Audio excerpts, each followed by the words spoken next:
Bismillahirrahmanirrahim. Assalamualaikum warahmatullahi wabarakatuh. Alhamdulillahi rabbil alamin. Allahumma salli ala sayyidina Muhammad wa ala ali sayyidina Muhammad. Bapak-bapak, ibu-ibu, hadirin hadirat, alim ulama, cerdik pandai, tokoh masyarakat, yang besar tak dihimbau gelar, yang kecil tak disebut nama. InsyaAllah kita semua hamba-hamba dimuliakan Allah subhanahu wa ta'ala. Amin ya rabbal alamin. A'udzu billahi minasyaitonir rajim. Kuntum khaira ummah. Kalian ini umat yang terbaik. Ukhrijat linnas, yang dikeluarkan Allah subhanahu wa ta'ala dari yang gelap kepada yang terang, dari yang batin kepada yang zahir. Sifatnya tiga saja: ta'muruna bil ma'ruf wa tanhauna 'anil munkar wa tu'minuna billah. Mengajak kepada yang baik, melarang dari yang mungkar, beriman kepada Allah. Kalian umat terbaik karena banyak puasa sunat, bagus. Kalian umat yang terbaik karena bolak-balik haji ke Makkah, memang tak salah. Kalian umat yang terbaik karena ke masjid tiap hari, iya. Tapi dalam ayat ini tak disebut begitu. Kalian umat yang terbaik ta'muruna bil ma'ruf. Syukran. Kalau mengajak kepada yang baik. Sekarang orang tak lagi mengajak kepada yang baik. Yang penting saya selamat. Masalah tetangga saya tidak selamat, masalah kawan sekantor saya tidak selamat, bukan urusan saya. Ini bukan ajaran Islam. Malah sekarang kalau ada orang ngajak orang lain, urus diri kamu sendiri ajalah, yang urus saya. Ini orang tak mengerti ajaran Islam. Kalaulah diharapkan ceramah, diharapkan pengajian, dalam Islam tidak ada holy man. Holy suci, man orang suci. Biku, biksu, pastor, servant of God, pelayan Tuhan. Dalam Islam tak ada. Dalam Islam mengajak kebaikan, urusan bersama. Dalam agama lain tak. Memang sudah disediakan disebut orang suci. Masalah mengajak kepada Tuhan, tanggung jawab orang suci. Dalam Islam tidak. Pak Ustadz, ini tetangga saya tiap hari ngajak saya sholat, padahal dia insinyur. Ini tetangga saya tiap hari ngajak saya puasa sunat, padahal dia sarjana hukum. Apa hukumnya Pak Ustadz? Ya ngajak, apa salahnya? Memang itu kewajiban agama. Tapi kalau sudah masalah bercerita halal, haram, makruh, mubah, sunat, sunat muakkad, ini dalilnya qat'i, ini dalilnya zonni, baru perlu sekolah agama. Bedakan antara mengajak dengan berfatwa. Masalah ngajak, mau tamat STM, mau tamat SMK, mau tamat SD, mau tak sekolah, ngajak, bebas. Ngajak sholat, ngajak puasa. Tapi kalau sudah cerita berfatwa, menetapkan hukum, itu baru perlu orang yang spesialisasi di bidangnya. Nah, ini sekarang kalau ada orang mengajak orang lain dianggap latah. Mengajak orang lain itu udah kerja ustadz itu. Enggak. Ustadz itu bukan mengajak. Ustadz itu menjelaskan masalah hukum halal haram. Ini kurban dilaksanakan Nabi setiap tahun. Tapi menurut mazhab Syafi'i, Maliki, Hambali, sunat muakkad. Sedangkan menurut mazhab Hanafi hukumnya wajib. Kenapa kurban itu hukumnya wajib?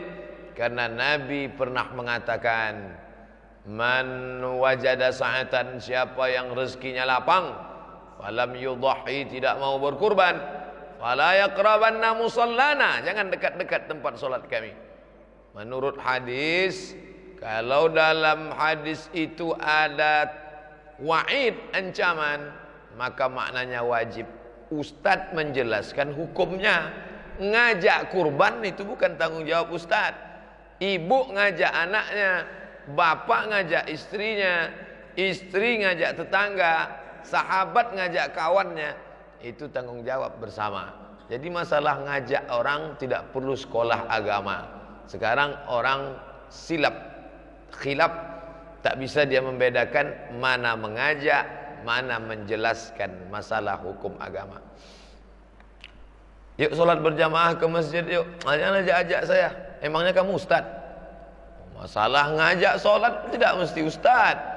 Tapi menjelaskan masalah hukum, mana rukun, mana syarat, mana makruh, mana mubah, itu baru ustaz. Karena orang yang tidak ngerti hukum ketika dia cerita hukum, dhalla wa adalla, sesat dan menyesatkan. Ngangkat takbiratul ihram itu satu mazhab, yuhazi uzunaihi, sejajar dengan daun telinga. Yang satu lagi mengatakan baina mangkibaihi, sejajar dengan bahu. Yang satu ke daun telinga, yang satu bahu. Bacaan tasbih paling sedikit 3, yang sedangnya 7, 5, yang paling banyak 7 sampai 10. Itu yang menjelaskan itu ustaz, ulama, orang ngerti fikih. Tapi masalah mengajak sholat, insinyur ngajak sarjana hukum ngajak SIP sarjana politik. Jangan ajak-ajak saya. Ini bukan domain kamu. Ini LCMA baru ngajak. Tak paham dia. Tugas seorang muslim adalah menyelamatkan saudaranya, ta'muruna bil ma'ruf, mengajak. Ibu rumah tangga tidak tamat dari Mesir, tidak pernah kuliah di Al-Azhar, tapi dia termasuk orang yang mengajak. Ngajaknya pendek saja. Ngajak anak untuk masuk masjid pakai kaki kanan dan berdoa, Allahumma ftahli abwaaba rahmatik. Nah, yuk kita ke masjid.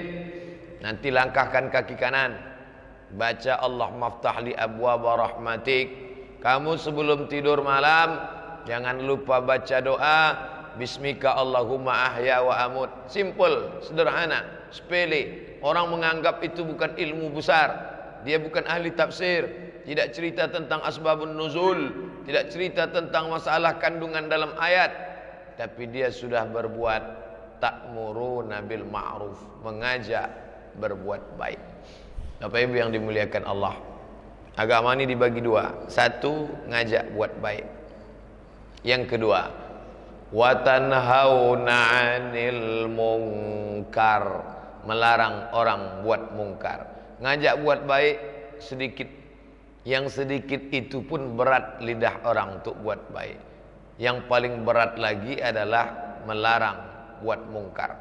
Kenapa? Karena kalau ngajak orang sholat, paling-paling dia bilang, jangan ajak saya sholat. Ngajak orang puasa sunat, kamu ajalah dulu, nanti saya nyusul.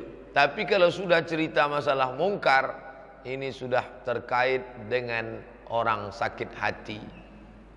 Kalau sudah cerita mungkar, orang banyak tersinggung.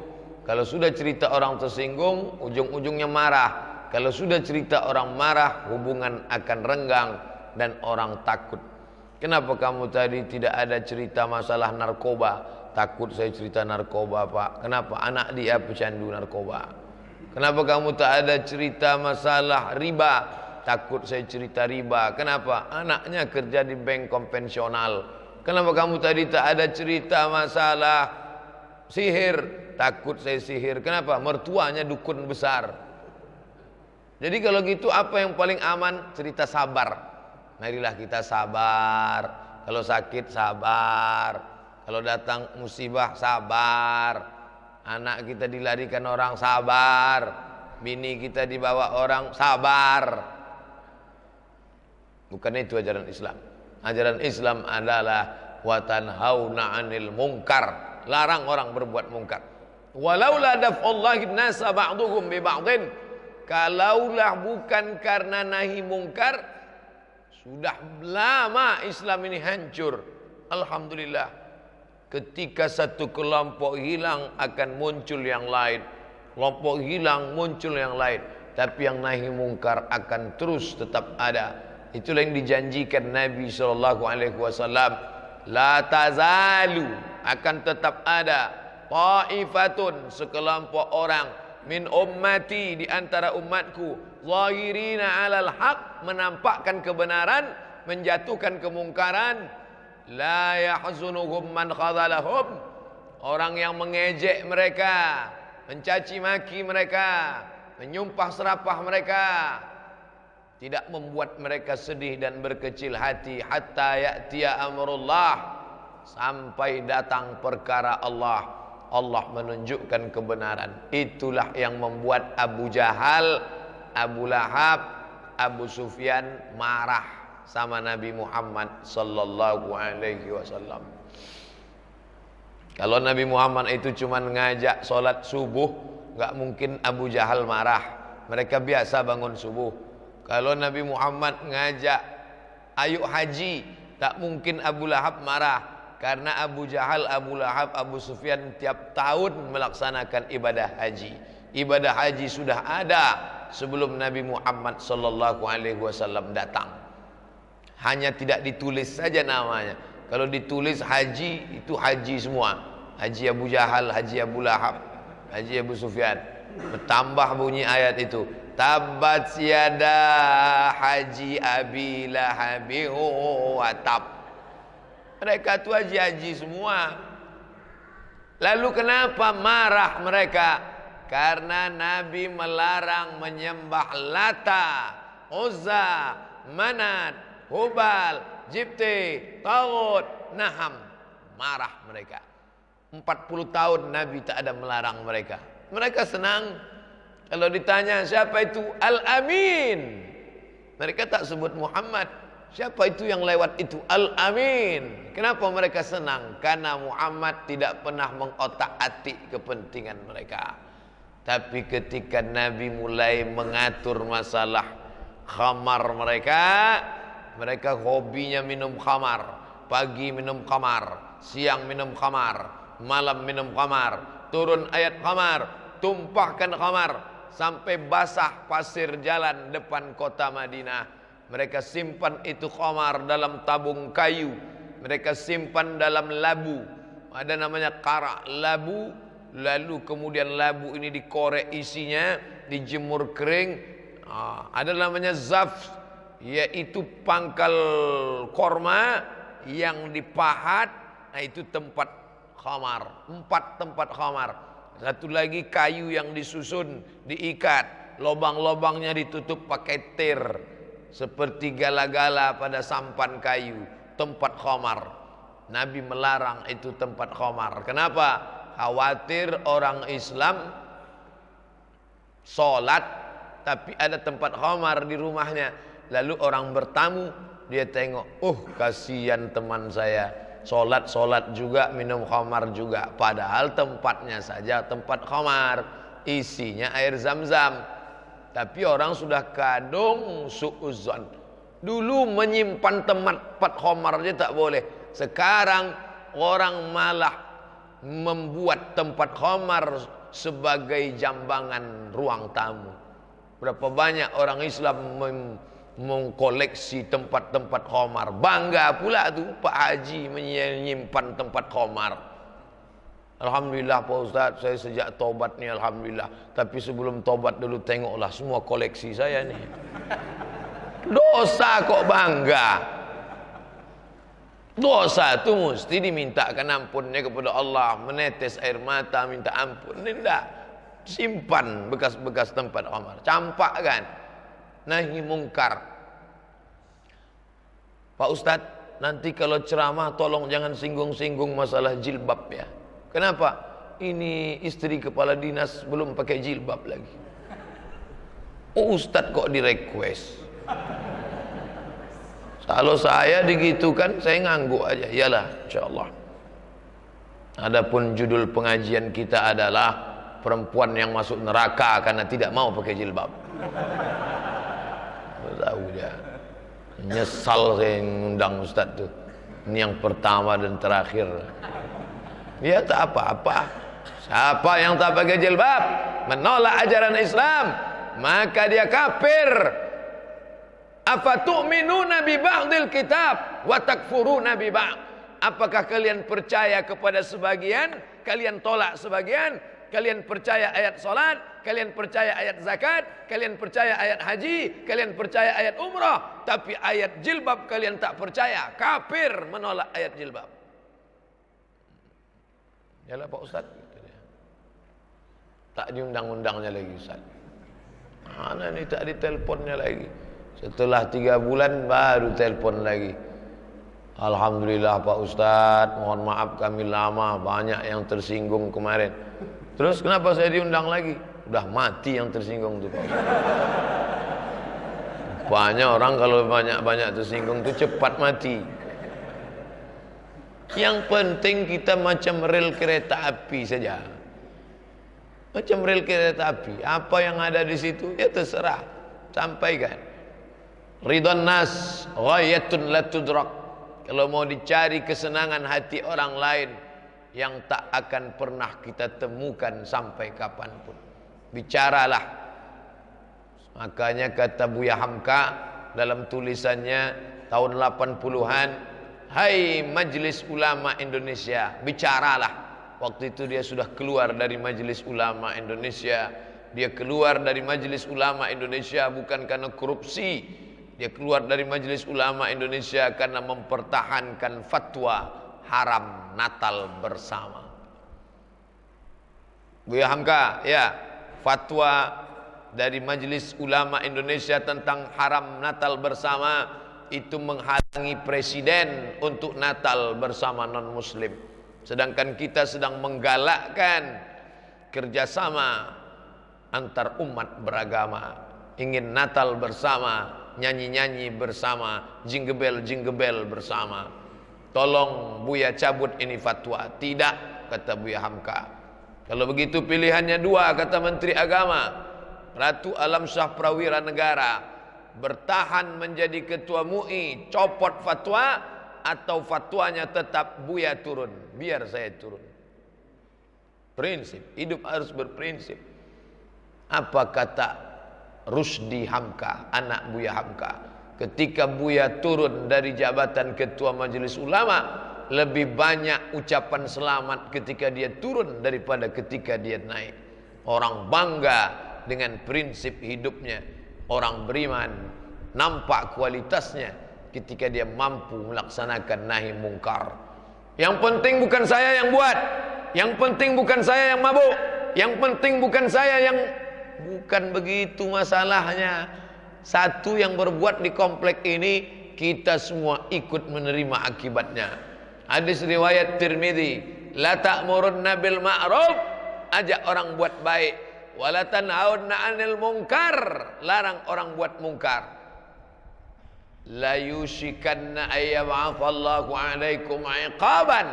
Kalau kalian diam, tak peduli, biarlah. Yang penting bukan saya, yang penting bukan anak saya, yang penting bukan istri saya.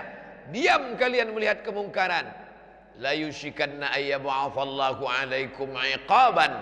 Allah akan turunkan hukuman. Ketika hukuman itu turun, thumma tad'unahu, kalian pun nangis doa beramai-ramai. Hadiri istighosah kubra, tablik akbar di tanah lapang, pakai baju putih, pakai kain putih, pakai topi putih, pakai sendal putih, pakai HP putih, minta kepada Allah, fala yustajabu lakum, doa kalian tak dikabulkan.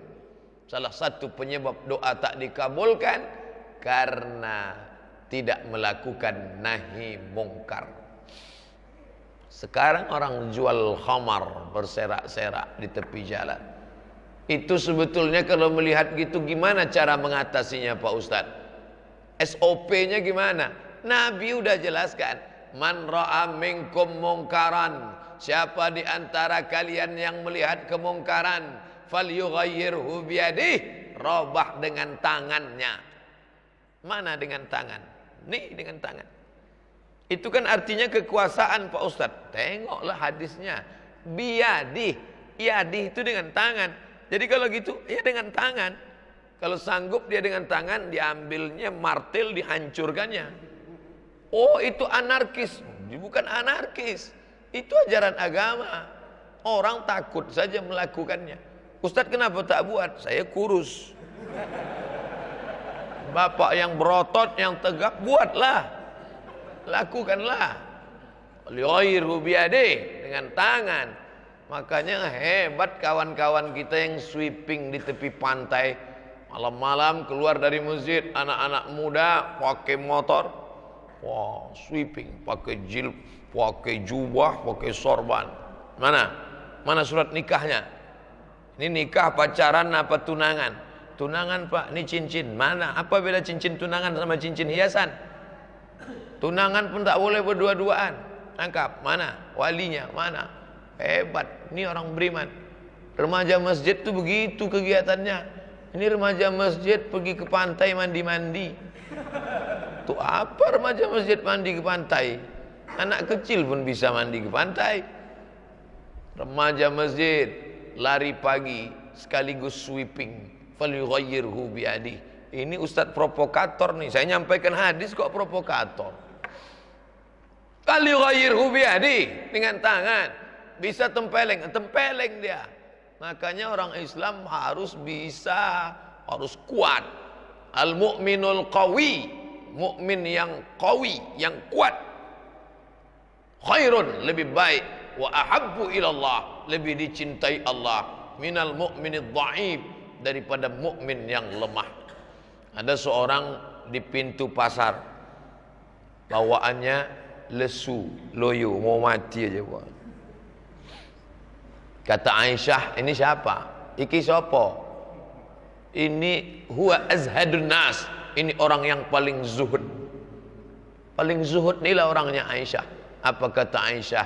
Kana Umar ibnul Khattab azhadan nas. Umar bin Khattab orang yang paling zuhud. Idza takallama asma, kalau bicara suaranya lantang. Wa idza masa asyra, kalau berjalan langkahnya tegap. Wa idza daraba auja, kalau menempeleng pukulannya keras. Kalau ngomong lantang, kalau berjalan tegap, kalau mukul sakit. Itu Umar bin Khattab. Jam 6. Saya sangka ada alarm tak boleh suara terlalu tinggi. Kalau tinggi berbunyi. Mobil kan ada begitu. Kalau lewat mobil terlalu tinggi, bunyi dia. Saya sangka masjid ini dipasang alarm tak boleh suara tinggi. Jadi saya lemah aja lah. Bapak ibu sekalian, marilah kita bertakwa kepada Allah. Mari. Itu bukan gaya saya. Datakallama asma, kalau ngomong keras. Wa idza masya asra, kalau berjalan langkahnya tegap. Jadi anak-anak muda yang sudah ikut karate, yang sudah ikut judo. Kamu ikut apa? Karate? Enggak pak. Judo? Enggak. Kenapa makan kuat? Persiapan untuk sumo pak. Mantap. Apapun olahraga ambillah. Yang import dari Jepang ambil. Aikido, judo. Saya mau yang daerah kita aja pak. Silat, mantap. Cimande, mantap. Apapun namanya. Makanya ada tulisan ulama dari Minangkabau beberapa hari lalu masuk ke WA saya. Apa kata dia? Lah masonyo awak kini kembali kasile awak. Urang Minangkabau. Dulu solat dia teh basilek di bawah. Habis solat bersilat di bawah. Silat penting. PKI sudah mulai bangkit. Kafir sudah mulai muncul. Anak-anak muda diajar bersilat. Sebelum bersilat, silat lidah aja dulu jadilah. Pandai dia berdebat. HP yang ada di tangan Anda itu adalah senjata Anda. Cyber army, tentara cyber. Maka jangan heran anak ibu bolak-balik minta pulsa. Karena dia diajak untuk bertarung di alam gaib. Di mana itu? www.google.com, YouTube, punya blog, punya Instagram, punya FB, mempertahankan akidah, diserang orang dengan satu, serang dengan sekian. Mereka menggunakan harta mereka, kecerdasan otak mereka untuk menolong agama mereka. Kenapa kita tidak boleh? La ta'murunna bil ma'ruf, ajak orang buat baik. Wa la tanhawanna 'anil munkar, larang dari perbuatan mungkar. Orang menganggap kalau ibadah itu adalah sholat. Sholat sunat banyak-banyak ya bu. Bu, oh bu. Nah, itu saya tak pandai ceramah begitu. Ibadah itu adalah ketika kita mampu menyingkap kebatilan. Itulah ibadah yang paling hebat. Qaulul haq inda sultanin jair. Mengucapkan yang hak di hadapan orang penguasa yang kuat, orang kaya, orang hebat, yang dihormati, ditunjukkan bahwa dia batil. Nah, itulah yang ibadah yang paling mantap. Kalau mau ibadah paling mantap, kalau belum sanggup kepada penguasa, belum sanggup kepada orang kaya, belum sanggup kepada preman, bangunkan aja dulu orang tidur waktu khutbah Jumat. Khotib sedang berapi-api, dia berair-air. Nah, bangunkan dia, mas, dengar khutbah. Nah, itu ibadah paling mantap. Belum sanggup saya nepuk bahu dia pak, waktu lewat kotak infak, pukulkan ke lututnya sedikit. Aduh, kata dia. Paling tidak dia sudah terbangun mendengarkan khutbah. Ibu, anaknya bangunkan. Syuruk jam 6 lewat 9. 6 lewat 9 sudah syuruk. Jam sudah menunjukkan pukul 6. Nak, bangun ya, kata bapak. Bapak sudah amar ma'ruf. Bangun ya nak, kata bapak. Sudah amar ma'ruf. Bangun ya nak, sholat subuh. 10 menit lagi waktu subuh habis. Ibunya datang. Biarlah pak, sekali-sekali mumpung tanggal merah. Tanggal merah, dia bilang libur sholat. Inilah yang membuat anak-anak ini jadi hantu, jadi setan. Orang tua membiarkan, pembiaran yang luar biasa. Saya termasuk punya orang tua yang tidak kejam, tapi tegas. Kami dulu disuruh milih somad. Nama saya Abdus Somad. Mau sekolah apa mau nikah? Kalau mau sekolah, ku sekolahkan. Kalau mau nikah, ku kasih kebun sawit 2 hektar. Nikahlah. Mau sekolah apa nikah? Mau sekolah mak. Sekolah. Nah, jadi sekarang datang jamaah ngadu ke saya, anak saya nih Pak Ustadz nggak mau sekolah, bingung saya. Tolong Ustadz ngomong sama dia. Anaknya umur berapa? Udah kelas 3 SMA mau kuliah. Nggak tahu saya dia mau kuliah di mana. Bingung saya. Saya nggak bisa ngomong Pak. Anak saya masih kecil. Saya nggak bau ngomong begitu. Tolonglah Ustadz sekali aja. Besok siang kita ketemuan di rumah makan. Iyalah. Saya datang. No free lunch. Tidak ada makan siang yang gratis. Mana anaknya? Nih. Duduk sini. Kamu mau sekolah apa mau nikah? Mau sekolah apa mau nikah? Mau sekolah Ustadz. Jurusan apa? Jurusan teknik sipil. Di mana? Di sini Pak Ustadz. Siapkan ijazah, siapkan transkrip nilai, daftar. Kalau kamu mau di Pekanbaru, sini. Mau di Yogyakarta, nanti saya kontak. Kalau mau di UIA Malaysia, Gombak, saya kontak kawan saya. Jurusannya ini, iya. Universitasnya ini, iya. Saya panggil bapaknya. Ini anaknya mau. Saya nanya kok dia nggak jawab ya. Berarti ada something wrong. Ada sesuatu yang keliru. Komunikasi bapak hancur babak belur. Kenapa bisa begitu? Berarti tak tegas, tak ada ketegasan. Oh mungkin karena ayah kandungnya dia tak takut, tak khawatir. Bapak ibu yang dimuliakan Allah subhanahu wa ta'ala. Bukan kejam, bukan mau dibunuh. Saya tak ingin pula pulang dari sini anak bapak ibu stres menghadapi bapak ibu. Kita arahkan dia kepada yang baik. Amar ma'ruf nahi mungkar berawal dari yang dekat-dekat dulu. Jangan sampai pakai celana sempit, jangan pakai baju membuka aurat, masuk neraka jahanam. Alah itu ustadz itu pandai ceramah di Batam aja itu. Jauh dari Pekanbaru sana 1 jam. Iyalah pandai dia ceramah di sini. Jangan-jangan kalau kita ke Pekanbaru adiknya nggak pakai jilbab. Saya kasih tahu bapak ibu, saya adik beradik 2 orang laki-laki dua-duanya. Ada perempuan. Alah Ustaz Somad itu pandai ngomong aja itu, speak aja itu. Jangan-jangan anak perempuannya nggak pakai jilbab. Anak saya namanya Mizyan Hazik Abdillah, laki-laki. Satu anak laki-laki. Anak laki-laki, adik laki-laki. Istri masih perempuan. Tidak sekolah agama. Istri saya sekolahnya AMD Cap kebidanan. Bukan sekolah agama. Tidak model ustazah yang berjilbab panjang. Tidak. Tapi ketika dia sudah berada di bawah kekuasaan kita sebagai kepala rumah tangga, maka kita dititipkan Allah ar-rijal, laki-laki, qawwamun, meluruskan yang bengkok. Khuliqatil mar'atu min dhila, perempuan itu diciptakan dari tulang rusuk yang bengkok. A'wajuha a'laha, tulang rusuk yang paling bengkok, yang paling atas. Tulang rusuk paling bengkok, paling atas. In akhazta aqamtaha kasartaha, kalau kau paksa harus lurus, dipaksa dia lurus, patah dia. Jangan kau luruskan perempuan yang bengkok dengan cara yang keras, dia akan patah. Tapi kalau kau ikut bengkok, maka kau jadi ustadz yang bengkok. Ustadz kalau ikut bini bengkok, ustadz apa tuh? Ustadz bengkok.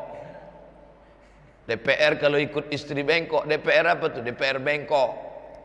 Wali kota kalau ikut bini bengkok, ketua Dharma Wanita bengkok, wali kota bengkok. Oleh sebab itu pandai-pandailah bertanya kepada orang yang sudah banyak pengalaman nikah. Nanya sama Ustadz Somad, jangan. Tanya sama orang-orang tua. Didahulukan selangkah, ditinggikan seranting, batangnya tempat bersandar, daunnya tempat bernaung, akarnya tempat bersila. Yang jam pernikahannya sudah lama, pilot-pilot Sukhoi yang 5.000 jam ke atas. Tanya kepada dia, Pak, ya, ini saya mau tanya tentang istri saya ini. Kenapa istri kamu? Saya suruh dia pakai jilbab, dilawannya saya, Pak. Malah dia pulang. Udah berapa lama dia pulang? Udah 3 hari pulang. Gimana tuh, Pak? Kata bapak tuh, kamu baru 3 hari, bini saya udah 3 bulan tidak balik-balik. Artinya apa? Ini nahi mungkar. Jangan sampai dibiarkan dia keluar rumah tak menutup aurat. Bajunya model apa? Minimalis. Orang rumah minimalis, dia baju minimalis. You can see, you sampean can iso, si ndelok. You can see, kamu iso menengok ketiak bini saya. La yadkhulul jannah, tak masuk surga. Dayus. Dayus, bukan gayus. Kalau gayus itu yang makan duit pajak kita. Dayus, tak masuk surga dayus. Siapa dayus itu ya Rasulullah? Allazi la yagharu ala maharimihi. Orang yang tak ada rasa cemburu kepada mahramnya. Sikit pun tak ada rasa cemburu. Sekarang orang tua membiarkan anaknya berzina. Datang tamu laki-laki ke ruang tamu, dipersilakan duduk, dipanggilkan anak gadis. Nih, pacar kamu udah datang nih, jangan biarkan dia nunggu lama-lama, nanti diambil orang. Kiki. La ilaha illallah. Hilang wibawa orang tua di depan laki-laki entah siapa dia. Dibiarkan duduk. Kamu duduk sini ya. Papa ada urusan ke belakang. Itu arti sama dengan berzina lah kalian ya. Ketika anak gadis izin sama orang tuanya, Pak, kami jalan sebentar mau nonton bareng ya. Itu sama dengan izinkan kami untuk berzina. Orang tua sekarang lebih mau makan di daun daripada makan di piring. Kenapa? Tidak ada amar ma'ruf nahi mungkar. Orang Islam harus ada nahi mungkar, berawal dari keluarga kecil dulu. Ini kota besar, kota Madia, diperkecil lagi RW, diperkecil lagi RT, diperkecil lagi rumah tangga. Rumah tangga itu terdiri dari 4 person. Kepala rumah tangga, ibu rumah tangga, anak-anak. Maka amar ma'ruf berawal dari yang kecil. Mau kemana? Sama siapa? Pulang jam berapa? Kunci sama siapa? Minyaknya siapa yang ngisi? Harus ada pertanyaan-pertanyaan itu. Anak SMA tidur di rumah kawan, pulang jam 3 keluyuran. Kok bisa? Dia masuk neraka betul, tapi orang tuanya ikut berkontribusi memasukkannya ke dalam neraka jahanam. Dia menjadi pecandu narkoba. Nyata. Kenapa dia bisa? Ada pembiaran yang luar biasa. Makanya umat ini keutamaannya adalah ta'muruna bil ma'ruf wa tanhauna 'anil munkar. Dibiarkan begitu saja. Si anu kenapa enggak salat? Tanya dia, kenapa tak salat? Dulu orang kalau tidak salat itu dijenguk. Subuh jumpa, assalamualaikum warahmatullah, assalamualaikum warahmatullah. Orang Islam tak egois. Assalamualaikum, assalamualaikum, pulang. Dah. Assalamualaikum. Sejuk nih tangannya. Demam kamu? Enggak. Terus AC tadi di rumah dingin betul, remote-nya hilang tak bisa dikecilkan. Oh patutlah. Sejuk. Ini muka anak nampak pucat nampaknya. Kenapa? Ini begadang. Jangan sering begadang. Muka pucat, semangat hilang. Kenapa kamu? Sakit? Ya. Orang zaman dulu kalau jarang ke masjid itu karena sakit. Orang sekarang jarang ke masjid pasti rezekinya lancar. Dulu waktu susah 5 kali ketemu. Subuh jumpa, zuhur jumpa, asar jumpa, maghrib jumpa, isya jumpa. Begitu rezeki lancar mulai seminggu sekali. Makin kaya, Idul Fitri sama Idul Adha itu pun masbuk. Kan parah itu. Orang tidak sholat ada 2 kemungkinan. Pertama dia tak sholat karena malas, ini fasik. Yang kedua tak sholat karena keyakinan. Nah ini yang paling mengerikan. Dia tidak sholat karena keyakinan. Kenapa kamu tak sholat? Menurut saya sholat itu buang-buang waktu aja pak. Itu halal darahnya. Itu kalau hidup dia zaman Nabi, zaman Abu Bakar, Umar, Utsman, Ali, dipanggil. Kenapa tak sholat? Menurut saya sholat itu tak wajib. Tobat 3 hari. Hari Sabtu, hari Ahad, hari Senin. Senin sore tak tobat, pancung kepalanya, halal darah. Dulu, jangan pula balik bapak dari sini cabut samurai bapak pancung kepala dia. Saya nanti ditangkap Pak Kapolda, tak balik saya ke Riau. Begitu hukum ditegakkan, amar ma'ruf nahi mungkar. Sampean kok enggak sholat? Ditulis di FB. Tuhan menciptakan aku bukanlah agar aku menyembahnya, tapi karena dia ingin bersemayam dalam diriku. Ustaz Somad, ya tengok nih FB kawan saya. Apa bunyinya?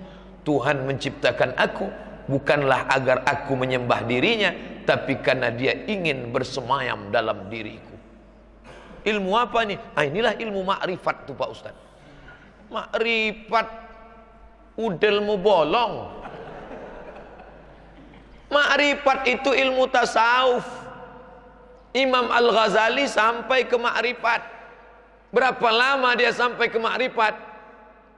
Di Suriah ada Masjid Umayyah Al-Umawi, Jami' Al-Umawi, ada satu pojok itu zawiyah namanya. Zawiyah Al-Ghazali. Asal kuat suara saya berbunyi dia. Namanya Zawiyah Al-Umawi. Pojok Imam Al-Ghazali, Zawiyah Al-Ghazali. Imam Al-Ghazali beribadah di pojok itu selama 11 tahun. Setelah 11 tahun riadah, sampailah dia ke maqam ma'rifah. Imam Al-Ghazali ditanya, "Hai Al-Ghazali, ya, apa itu ma'rifah?" Apa kata Al-Ghazali? "Nurun yaqdhifullahu fi qalbi 'abdi." Cahaya yang ditembakkan Allah ke dalam hati seorang hamba. Ilmu itu disebut dengan ilmu dzauq, rasa. Karena rasa tak bisa diceritakan dengan kata. Kata-kata terlalu miskin untuk mewakili rasa. Rasakanlah sendiri, alamilah sendiri. Jangan ceritakan ke orang rasa zikir, rasa manisnya ibadah. Kalau tidak nanti kita terjerumus dalam riya dan sum'ah. Ini tak datang lagi ke masjid. Kamu tak ke masjid? Itu masjid tu orang syariat aja tu. Kami yang sudah sampai ke maqam hakikat makrifat. Kamu sholat Jumat di mana tadi? Di Masjidil Haram. Sholat di mana? Di Masjidil Haram. Sekarang jam 12.30 mas. Kalau di Batam 12.30, Masjidil Haram baru jam 8.30. Orang masih ngepel di Masjidil Haram. Ente sholat di mana? Diantukkan kepalanya itu ke dinding cocoknya. Sholat di Masjidil Haram jam 8.30. Mana ada sholat Jumat di Masjidil Haram? Dulu bohong bisa, sekarang ketahuan. Live acara. Hidupkan TV parabola. Tengok tuh di Masjidil Haram. Mana ada orang sholat Jumat? Sholat duha aku tadi. Ketahuan bohong. Banyak orang ngaku-ngaku makrifat, ngomongnya nggak tanggung. Aku beribadah bukan karena takut neraka. Aku beribadah bukan karena inginkan surga, tapi karena aku inginkan cintanya. Ente copy paste dari Rabi'ah Al-Adawiyah. Itu omongan Rabi'ah Adawiyah, sufi yang sudah sampai pada tingkat mahabbah. Ilahi anta maqsudi wa ridaka matlubi a'tini ma'rifataka wa mahabbatak. Itu omongan orang khawasul khawas. Ente baru tobat 3 hari, wudhu aja sampai ke lutut. Ini tak paham dia. Gurunya dhalun mudil, dalalah, sesat dan menyesatkan. Casingnya ma'rifah, isinya kejawen. Casingnya ilmu hakikat, signalnya sesat. Ini banyak seliweran sekarang, bertebaran. Aku sedih ketika melihat Tuhan jatuh ke lantai. Bersyair dalam ungkapan syair puisi. Aku sedih ketika melihat Tuhan jatuh ke lantai, tapi kemudian aku tersenyum. Ternyata yang menyambutku di bawah juga Tuhan. Ini namanya aliran serba Tuhan. Kapan dia menyusun syair itu? Ketika sedang pangkas di tempat tukang pangkas, rambutnya dipotong, lalu dia katakan, aku sedih melihat Tuhan jatuh ke lantai. Karena dia meyakini dirinya Tuhan, pancaran dari Tuhan, maka rambutnya adalah Tuhan yang jatuh ke lantai. Tapi aku senang karena yang menyambut di bawah juga Tuhan. Karena tanah yang di bawah itu Tuhan, serba Tuhan, semua Tuhan. Ada sekarang. Ini dari mana aliran ini datang? Dari Yunani kuno yang mengatakan semua ini adalah manifestasi daripada Tuhan. Semua ini adalah pancaran Tuhan. Nama alirannya sampai ke barat emanasi. Diterjemahkan ke dalam bahasa Arab isyraq, pancaran. Itu listrik. Listrik memancarkan cahaya. Maka cahaya yang dipancarkan listrik adalah listrik juga. Saya adalah pancaran Tuhan. Tuhan yang memancar, keluarlah saya. Maka saya pancaran Tuhan. Saya tak ada beda dengan Tuhan. Tak perlu menyembah Tuhan. Masa Tuhan menyembah Tuhan? Ini ada aliran begini. Punya blog, punya web, punya YouTube. Diceramahkan. Ditonton anak-anak kita yang tak punya iman yang kuat. Pendidikan agamanya blank, kosong. Dicekoki dengan pemikiran-pemikiran ini, rusaklah dia. Alhamdulillah kita di Batam masih ada syekh-syekh tariqat yang benar, bersilsilah. Kamu ini zikirnya apa namanya? Kayak namanya zikir tariqat Naqsyabandiyah. Oh, ada silsilahnya. Boleh saya tengok nasab silsilahnya, sanadnya. Dari syekh siapa, sampai ke Syekh Bahauddin Naqsyabandi, nanti sampainya ke Sayyidina Abu Bakar Siddiq, sampai ke Nabi. Kamu apa? Ini Qadiriyah. Oh, Syekh Abdul Qadir Jailani. Nanti silsilahnya sampai ke Sayyidina Ali, Ali ke Nabi, Nabi ke Jibril. Ada. Kamu dapat dari mana? Pokoknya saya dapat tadi malam mimpi, sayalah syekhnya. Man la syaikha lahu fasyaitanu syaikhuhu. Kamu dapat dari mana? Kami sanadnya cuma 3 aja. Saya, Allah. Antara kamu dengan Allah, saya Google Allah. Tak bisa begitu, Mas. Ini ada baiatnya, ada sumpahnya. Saya bersumpah setelah mengikut aliran zikir ini, maka saya akan berpegang kepada syariat Muhammad sallallahu alaihi wasallam. Itu ada perjanjiannya. Al-haqiqatu bila syari'ati batilah. Hakikat tanpa syariat batil. Yang mengaku-ngaku kaji syariat batil tanpa hakikat. Ngaku-ngaku hakikat makrifat tanpa syariat batil. Al-haqiqatu bila syariati batilah. Hakikat tanpa syariat batil. Bapak Ibu yang dimuliakan Allah, jangan sangka kalau udah ikut kelompok zikir aman dari setan. Udah ikut kelompok zikir aman dari setan. Justru setan masuk melalui zikir. Setan masuk melalui zikir. Kenapa? Innamal a'malu binniyat. Idza ra'aitar rajul, kalau kau lihat ada orang yatiru fil hawa, terbang di atas awan, yamshi 'alal ma, berjalan di atas air, la taghtar, jangan tertipu. Nanti datang ngaku kiai, jubah 3 lapis, sorban sebesar ban Vespa, bisa terbang di atas awan, bisa berjalan di atas air, ambil golok tak mempan. La taghtar, jangan kau tertipu. Kenapa? Iblis pun bisa melakukan itu. Tapi pandanglah pada istiqomahnya dalam solat subuh berjamaah. Kiai solat subuh 7.30, jangan ikut. Pandang pada istiqomahnya dalam solat subuh berjamaah. Diceritakan oleh ulama tasawuf dalam kitab Al-Luma karya Imam Saraj At-Tusi. Ayo kita mengunjungi wali Allah, diajaknya murid-muridnya. Ayo kita nengok wali yuk, ayo. Kalau di sana wali Allah, di Batam 2, wali murid sama wali kelas. Ayo kita nengok wali Allah, ayo. Di mana? Masjid sana. Wali Allah sedang duduk di masjid berzikir. Mana wali Allah? Tuh dia. Begitu diajak ngobrol, assalamualaikum ya wali Allah, waalaikumsalam warahmatullah. Tuh, meludah dia dalam masjid. Langsung berdiri sang imam, mari kita tinggalkan, ini bukan wali Allah tapi wali setan. Dalam kitab Saraj At-Tusi. Syekh, tadi kita mau cari wali Allah, ini orangnya, kenapa kita tinggalkan? Karena dia meludah dalam masjid, meninggalkan syariat. Yang meninggalkan syariat batil. Syekh Abdul Qadir Jailani berzikir dalam masjid di Baghdad, la ilaha illallah, la ilaha illallah, la ilaha illallah. Tiba-tiba datang bisikan, hai Abdul Qadir Jailani, berhentilah engkau berzikir, semua dosamu sudah kuampunkan dan kau angkat engkau menjadi wali-waliku.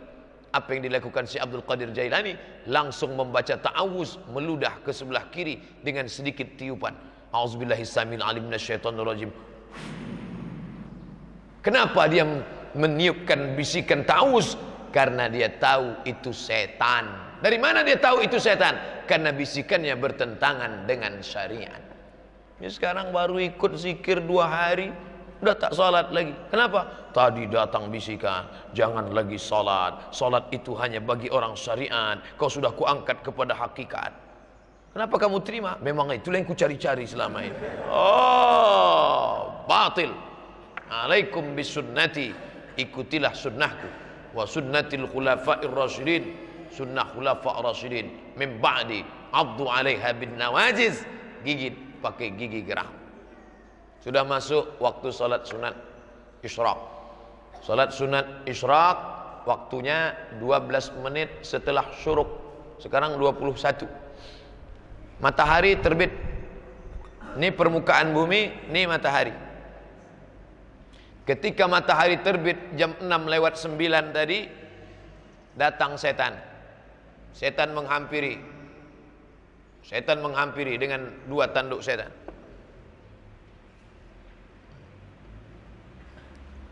Selama setinggi tombak, qaida ramhin, setinggi tombak 12 menit. Makanya tak boleh solat selama 12 menit terbit matahari. Ini matahari terbit, datang setan menghampiri, 2 tanduk setan.